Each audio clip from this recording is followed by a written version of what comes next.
Hello students, welcome to my YouTube channel. Today our topic is universal law of gravitation.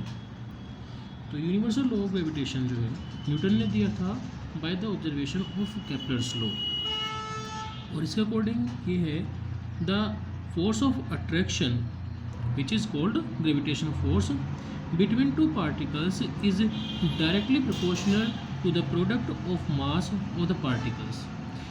दो mass particles के बीच में लगने वाला जो ग्रेविटेशनल फोर्स है वो उन मास पार्टिकल्स के मास के प्रोडक्ट के डायरेक्टली प्रोपोर्शनल होता है. मीन्स मास की वैल्यू बढ़ने पर उस फोर्स की वैल्यू बढ़ जाती है.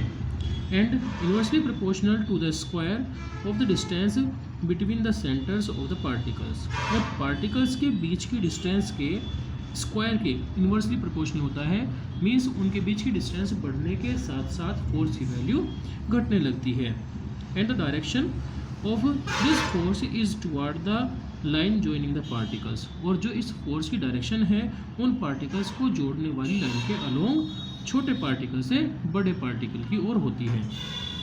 Let us consider two mass particles of mass m1 and m2 and the distance between the centers of these mass particles is r. Okay, then according to Newton's law of gravitation, the force between them is directly proportional to the product of their masses, and force is inversely proportional to the square of the distance between them. So the force is proportional to m1 m2 upon r square. जब हम यहाँ से proportional sign हटाएंगे तो यहाँ पर हमारे proportionality constant आ जाएगा which is called universal gravitational constant g, m1 m2 upon r square. And the force of this direction is toward the small mass to capital mass. Let m2 is less than m1, then the unit vector in the direction of r is r vector, sorry r cap. Then force F is equal to g m1 m2 upon r square into r cap.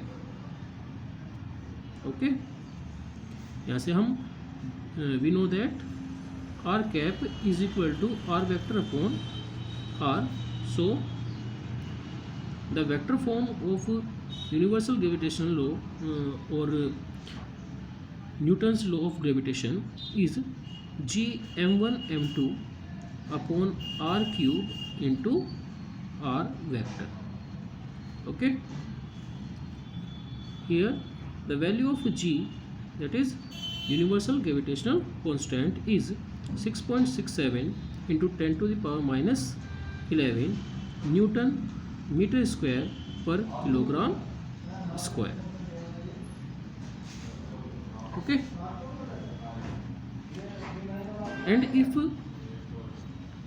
m1 is equal to m2 is equal to 1 kg and the distance between them r is equal to 1 meter, then F is equal to g. So we can say that the numerical value of universal gravitational constant is equal to the force of two particles of unit mass and the distance, sorry, when the distance of these particles is 1 meter.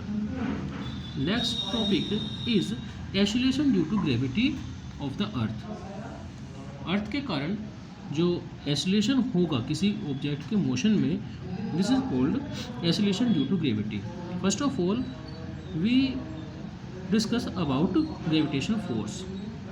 It is defined as the force of gravity acting on unit mass. It is defined as the force of gravity acting on unit mass of a body. जो gravitational oscillation है, sorry gravitational force है, वो किसी body पर अर्थ के कारण लगने वाला फोर्स होता है. और oscillation ड्यू टू ग्रेविटी जो होता है वो यूनिट मास पर लगने वाले फोर्स के इक्वल होता है. We know that from second law of motion this is Newton's law. F is equal to होता है m में। ये एक रिजल्ट था हमारे पास में। और इसमें अगर हम एक्सेलरेशन को डिफाइन करें तो वो फोर्स होता है यूनिट मास पर। ठीक इसी तरह से अगर अर्थ के कारण हम ग्रेविटी को डिफाइन करना चाहते हैं तो वो ग्रेविटेशन फोर्स होता है यूनिट मास पर। अर्थ के कारण एक यूनिट मास पर जो फोर्स लगता है दिस इज कॉल्ड ग्रेविटी। ये लिख लेते हैं, mass of a body placed on और near the surface of the earth. कोई बॉडी जो बिल्कुल सरफेस पर रखी हुई हो या सरफेस से कुछ दूरी पर हो तो उसे हम कहते हैं gravity. And the change in velocity, अब अगर हम एक्सीलरेशन की डेफिनेशन के अकॉर्डिंग बताएं, the change in velocity with respect to time, और we can say that the rate of change of velocity of a body falling freely toward the earth. Earth की ओर बिल्कुल फ्रीली गिरती हुई एक बॉडी की वेलोसिटी में यूनिट टाइम में जो चेंज होता है this is called acceleration due to gravity.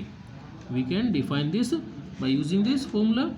We know that the force of a body placed near the earth, let is consider this is earth and the radius of earth is re and the mass of the body is small m.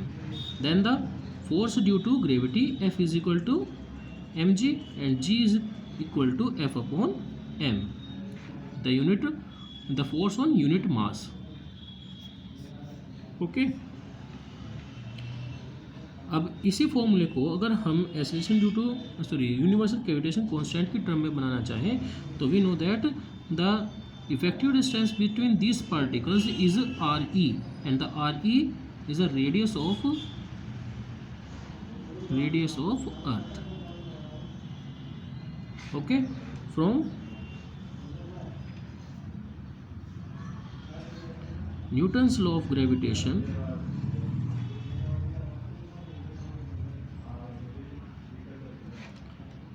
F is equal to होगा g me. Me is the mass of earth and small m is the mass of the body and the effective distance between them is re square. Put this value in this formula, we get g is equal to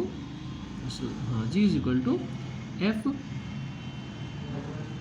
upon m. f की value हमारे पास g me m upon re square and m से m cancel हो गया तो g is equal to G M E upon re square. तो इस तरह से एक रिलेशन हमारे पास आ गया है स्मॉल g में और कैपिटल G में, relation between small g and capital G। Okay, इसकी यूनिट होती है according to this formula, force की यूनिट न्यूटन और मास की unit kilogram.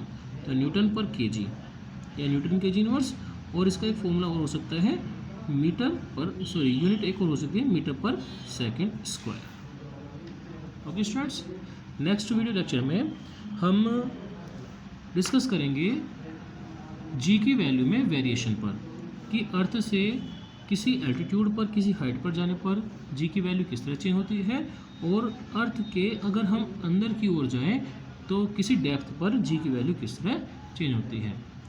Thanks for watching the video.